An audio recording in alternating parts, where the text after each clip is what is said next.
Ganitong kagaling ang taong ito sa pag-iisip, sa pagsagot, at tapang sa pagkontra sa mga kongresista. Pero ang tanong ko nga, hindi nyo ginawa yan sa mga drug lords. Okay? Hindi kayo nang huli ng mga manufacturer ng drugs. What? Pero yung mga maliliit, ganyan ang tingin ninyo, ano? Yung mga kriminal na sinasabi ninyo. Anong sabi niya?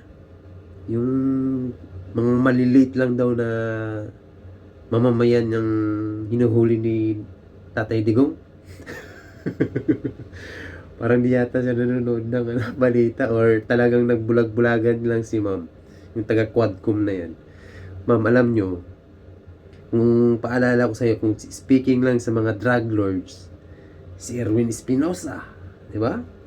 Yung na mga nasa bilibid na mga drug lord, dami dun, di ba? Nagkakagulo dun sa bilibid. Di mo ba alam yun? Na-involved dun si Dilema.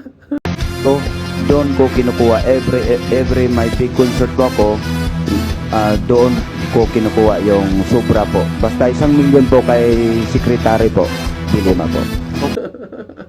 Tapos, sino pa yung mga mayors dyan na nakipag-away sa mga pulis, gawa ng mga drug lords dun sa Usamis? Sino? Kilala ang pamilya ng mga paruhinog sa Uzamis sa kanilang mga gawaing ilegal. Pero walang sinuman ang nangahas na kalabanin sila dahil kahit mismo mga alagad ng batas noon ay takot sa kanila. Ba yun? Dating mataas na sa Kuratong, yan, di ba?